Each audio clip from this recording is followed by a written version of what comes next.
디모데전서 1장 11절로부터 14절 말씀까지 다 찾으신 줄 알고 같이 봉독하겠습니다. 시작. 오직 너 하나님의 사랑아 이것들을 피하고 의의 긍휼과 믿음과 사랑과 인내와 온유를 따르며 믿음의 선한 싸움을 싸우라. 영생을 취하라. 이를 위하여 너가 부르심을 받았고 많은 정인 앞에서 선한 증언을 하였도다. 만물을 살려하신 하나님 앞과 본디오 빌라도를 행하여 선한 증언을 하신 그리스도 예수 앞에서 내가 너를 명하노니 우리 주 예수 그리스도께서 나타나실 때까지 흠도 없고 책망받을 것도 없이 이 명령을 지키라. 아멘. 정신이 없어서 지난주에 상호 인사도 못 나눴어요. 그렇죠? 예, 옆에 분들하고 인사를 나누겠습니다. 간단하게 당신은 복의 사람입니다. 당신은 복의 사람입니다. 당신을 통해서 하나님의 역사가 일어나실 것입니다. 시작. 당신을 통해서 하나님의 역사가 일어나실 것입니다. 한마디만 더 합시다.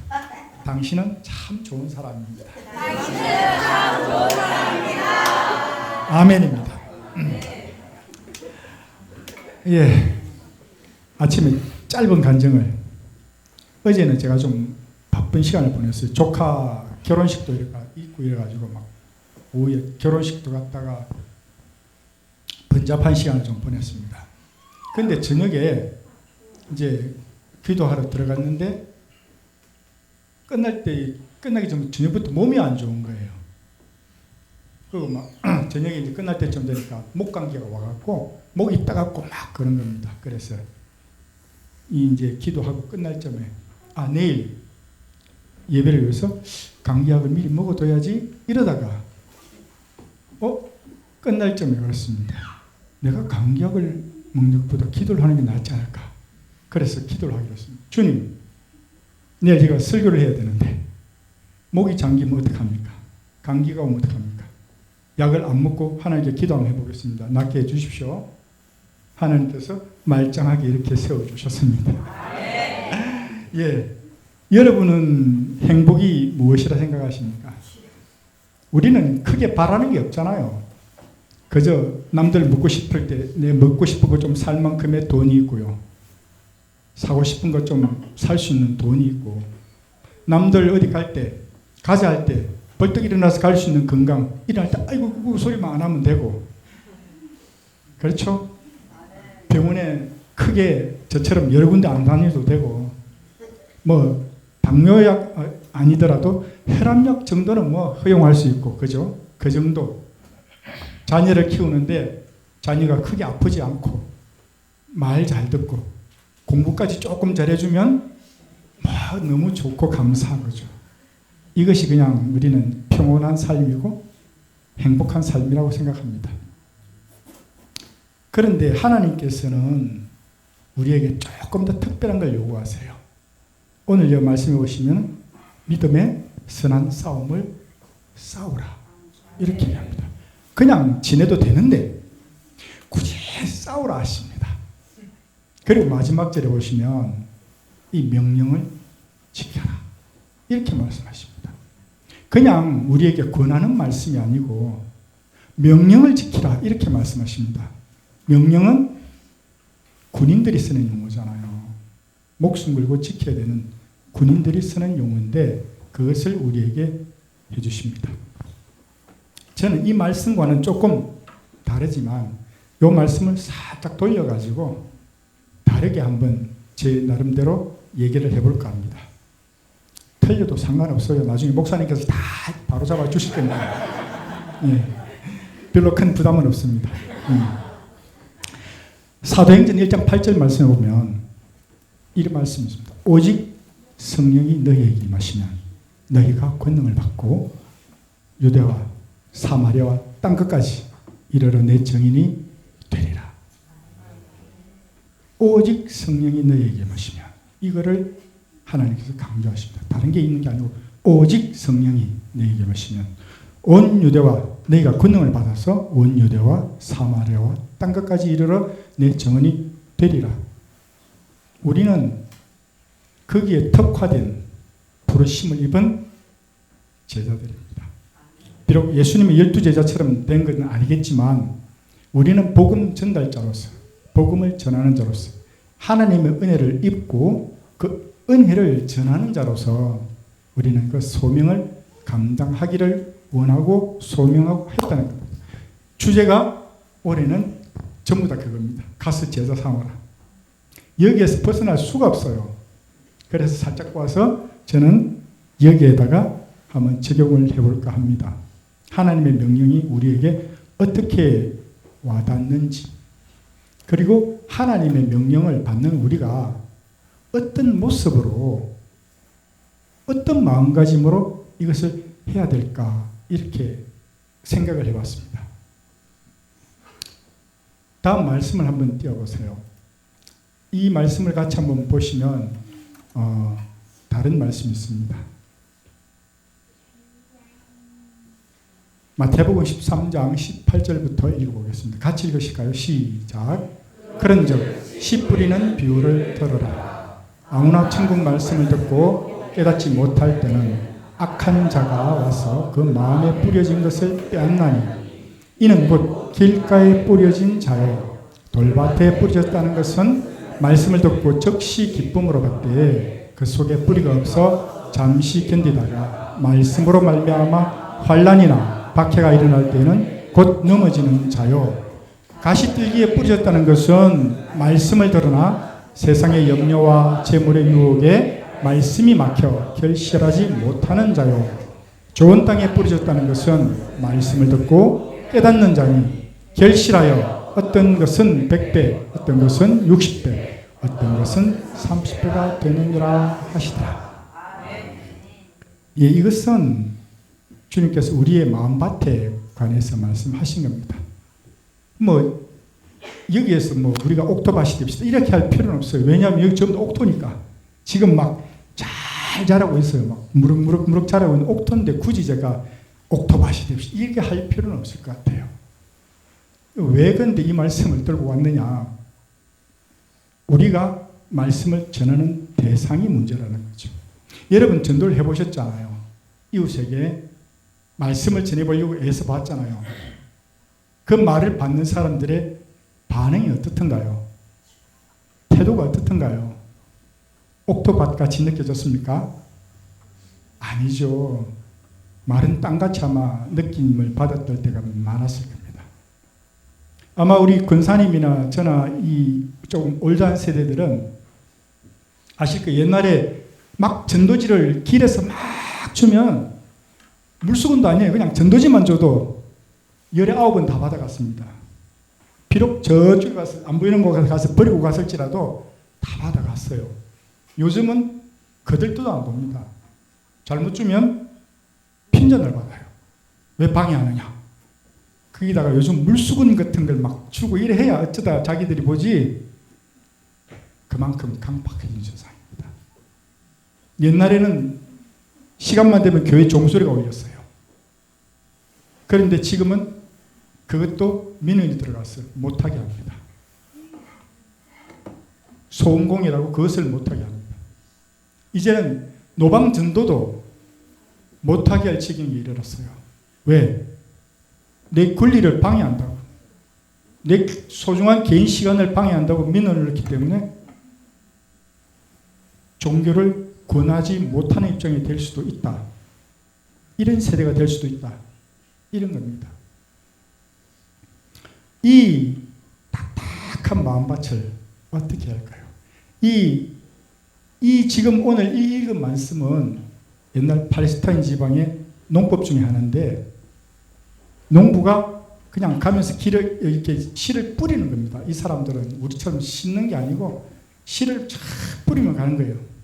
그러다 보니까 길가에도 떨어지고 돌짝밭에도 떨어지고 가시밭에도 떨어지고 주로 이제 옥토밭에 많이 떨어지겠지만 그런 경우가 있다. 이렇게 말씀하십니다. 그러면 이 밭을 보는 우리는 어떻게 할까? 시편 말씀 한번 띄워보실래요? 시편 좋은 말씀이 있습니다. 시편 126편 5절 말씀 다 같이 읽어보겠습니다. 시작. 눈물을 흘리며 씨를 뿌리는 자는 기쁨으로 거두리로다. 울며 씨를 뿌리러 나가는 자는 반드시 기쁨으로 그 곡식단을 가지고 돌아오리로다.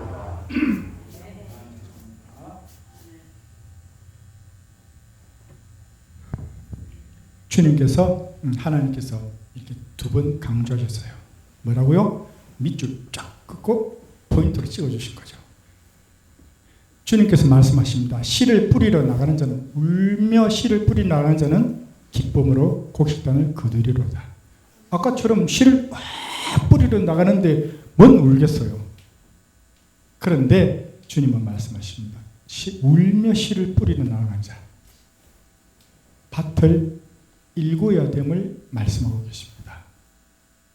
우리는 그저 씨를 막 뿌릴 것이 아니라 그 딱딱한 밭을 일궈야 됩니다. 꽃갱이로, 쟁기로, 호미로 일궈야 됩니다. 얼마나 힘들겠어요. 농부가 그 딱딱한 밭을 일구려면 손에 물집이 나고 물집이 터지고 눈물이 나고 땀이 피같이 흐르고 얼마나 힘들었겠습니까? 그런 수고를 거쳐야 밭이 변하더라. 이렇게 말씀하시는 겁니다. 제가 강원도 쪽을 가다 보면 옛날에 화전을 일구던 밭들을 가끔 볼 때가 있어요. 그 밭들의 특징이 뭐냐?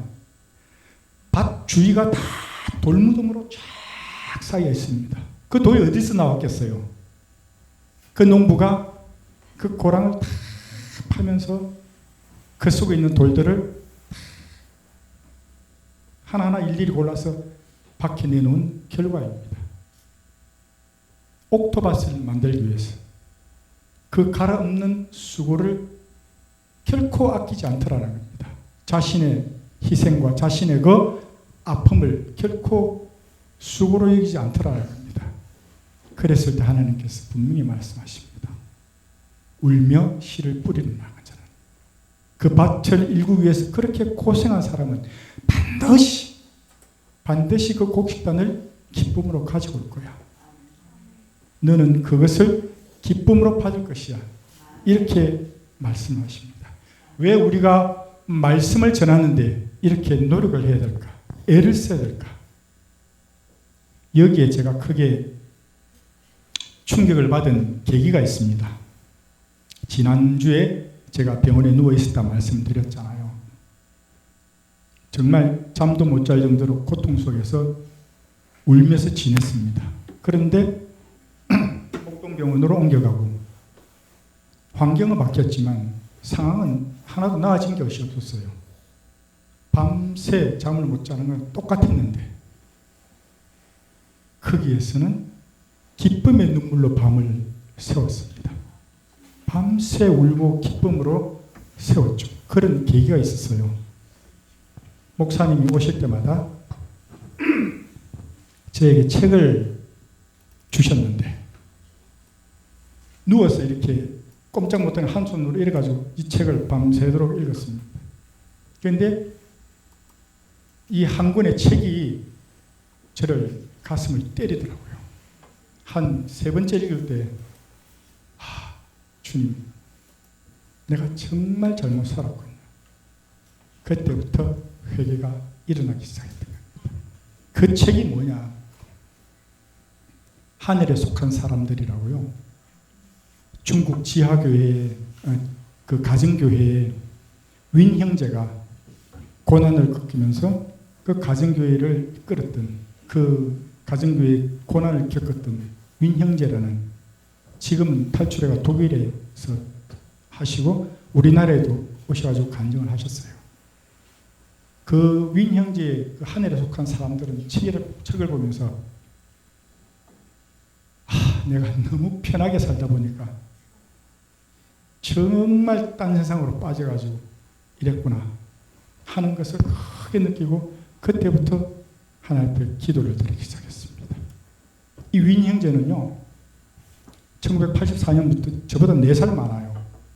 84년부터 99년도 탈출할 때까지 30번의 감금을 당합니다.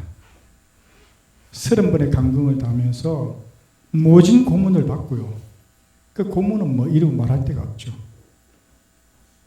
예수 소리 한다고 그 전기봉을 입에다 넣어가 찢어질 정도로 모진 고문을 받습니다.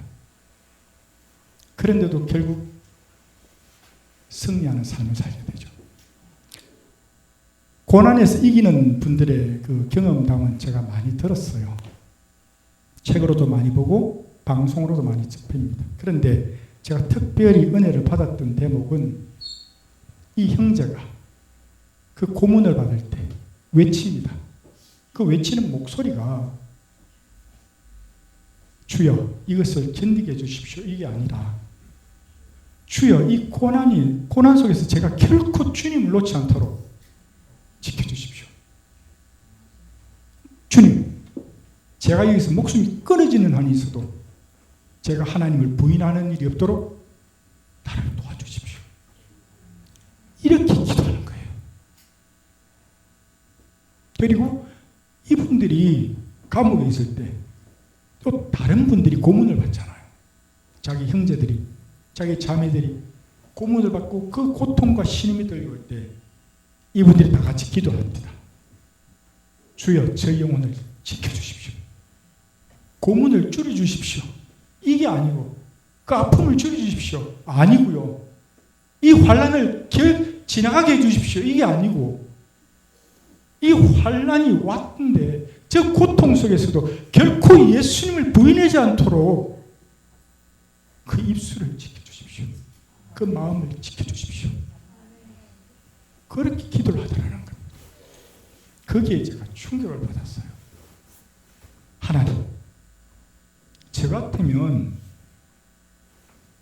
좀 가볍게 해달라고 기도할 텐데, 좀 줄여달라고 기도할 텐데, 내가 죽더라도 결코 하나님을 부인하지 않도록 그것을 위해서 기도하더라는 겁니다.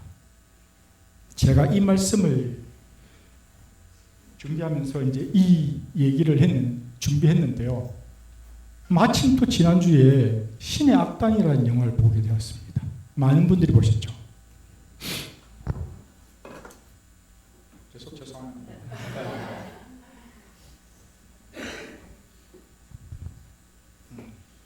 북한 얘기가 나와서 말인데요. 참 감동적으로 보았습니다. 처음에 짤이 나왔을 때 그 광야를 부르는 그 여자의 짤이 처음에 나왔을 때는 누가 이렇게 못 부르는 찬양을 올렸을까 이러고 내가 팍 돌렸었거든요. 그런데 알고 보니 신의 악단이더라고요. 저도 참 감명을 받았습니다. 그런데 중요한 것은요, 그거 아십니까? 오픈도어스가 매년 통계를 내는데 세계에서 가장 박해가 심한 나라가 북한입니다. 아까 말한 중국은 저 밑에고요. 북한이 세계 1위를 계속 유지하고 있습니다. 그 정치범 수용소에 적게는 3만에서 8만 정도의 성도가 감금되어 있습니다. 아직도 돌아오지 못한 우리나라 국적자의 선교사가 6분이나 계십니다. 생사가 확인 안 되고 있는 분들이 계시죠. 모진 고문은 이름 말할 수가 없습니다. 정치범 수용소라 하면요, 가장 악질, 가장 나쁜 사람들을 가장 극렬하게 다루는 데가 정치범 수용소예요. 그런데 그 중에서도 그 사람들보다 더 밑에 생활을 하는 사람들이 이 그네들로 하는 예수쟁이들입니다. 본보기로 매일같이 때리고 굶기고 줄이고 오죽하면요, 간증을 들어보면 그분들은 총살을 당하는 것이 해방되는 거라고, 그것을 기쁨으로 기다린다고 했습니다. 지난번에도 누가 나와서 간증을 했는데 그 언덕에서 6사람인가 기독교인들을 묶어놓고 총살을 하는데 그분들이 끝까지 찬양을 부르는 목소리가 들리더랍니다. 그분들이요, 무슨 소망을 가지고 살겠습니까? 어떤 희망을 가지고 살겠습니까? 그 속에서. 그런데 그거 아세요? 그 북한 땅에요. 적어도 30에서 40만 정도의 성도가 있다는 겁니다. 공산당 이 사람들이 아무리 핍박하고 아무리 죽이고 아무리 쥐어짜도요. 촉이 얼마나 심했냐면 그 성도들을 우리 아스팔트 까는 페로도 알죠.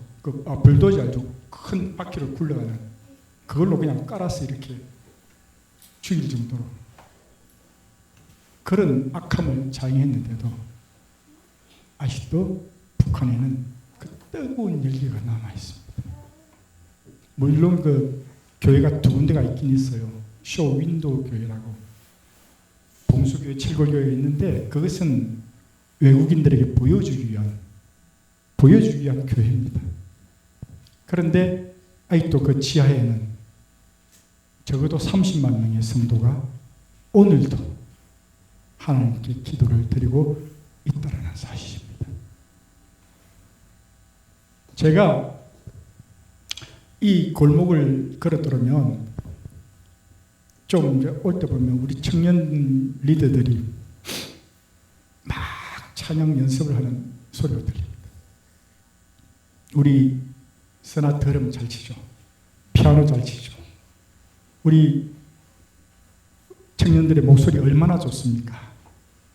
특히 우리 찬주나 찬이랑 목소리가 카랑카랑하고 좋아가지고요. 저 밖에까지 다 들려요. 이 목소리를 듣고 올 때마다 주여 얼마나 감사하고 감격스러운지요. 벌써부터 은혜가 넘치는 것을 느끼고 들어옵니다. 왜 이 말씀을 드리느냐요? 이 북한에 있는 그 고난을 받는 사람들의 얘기가 그 환경을 바뀌어달라고 기도하겠습니까? 아니요. 자기들은 죽더라도 그 믿음을 지킬 수 있도록 그걸 위해 기도한답니다. 우리가 볼 땐 답답하지요. 하나님께서 정말 그 북한 정권을 확 무너뜨려가지고 자유를 주시면 얼마나 좋겠습니까? 그런데 하나님께서 군대를 보내실 때는요, 그 군대를 보내시는 이유는 그것을 멸하기 위해서 보내시는 겁니다. 백성들을 위한 것은 스스로가 겸비하고 무릎 꿇고 기도하기를 바라시는 거죠. 무력을 사용하시는 것은 멸하기 위해서입니다. 오직 그 백성들이 스스로 겸비하고 무릎 꿇고 하나님 앞에 회개하고 나오기를 기다리고 계시는 거죠. 그들의 소망이 뭘까? 크게 목소리 높여서 마음껏 찬양하는 거라 했습니다. 크게 외쳐 하나님께 기도하는 거라 그래요. 마음껏 기도하는 것, 마음껏 찬양하는 것. 우리는 그걸 매일 하고 있는데 우리는 그게 뭐라고요? 그런데 그것이 소망이래요. 제가 들어올 때 찬양 소리 들을 때 감격하는 이유를 아시겠습니까? 하나님께 우리가 목소리를 높여서 찬양할 수 있다는 것 대단한 축복입니다. 아직도 전 세계에는 핍박받는 이 크리스찬들이 얼마나 많은지요. 전 세계적으로 7명 중에 1명이 핍박받는 나라에 살고 있습니다. 이 아시아권은요, 다 합니다. 아시아권은 특별히 5명 중에 2명이 핍박을 받는 나라에 살고 있습니다. 그런데도 하나님께서 오늘도 우리를 통해서 영광 받기를 기다리고 계신다는 거죠. 그들의 목숨 다한 찬양과 목숨 다한 그 기도가 하늘나라에 정말 상달되지 않겠습니까? 우리는 단지 하나님의 말씀을 전할 때에 이웃에게 이 사랑을 전할 때에 그저 그냥 하는 게 아니라 그래서 제가 말씀드립니다. 우리가 조금만 더 마음을 실자고요. 조금만 더 우리의 정성을 보태자고요. 조금만 더 우리의 땀을 넣자고요. 조금만 더 우리의 기도를 거기다가 넣자고요. 그러면 그네들이 못하고 있는 밭을 일구고 복음화가 일어날 줄로 믿습니다. 다 같이 일어나서 기도하시겠습니다.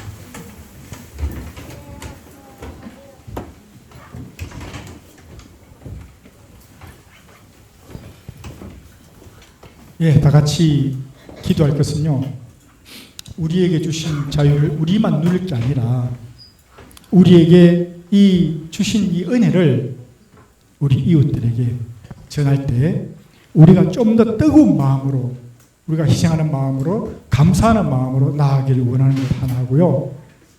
이제 목사님께서 돌아오고 계십니다. 저 멀리서 지금 이 성령의 불덩어리가 막 날아오고 계세요.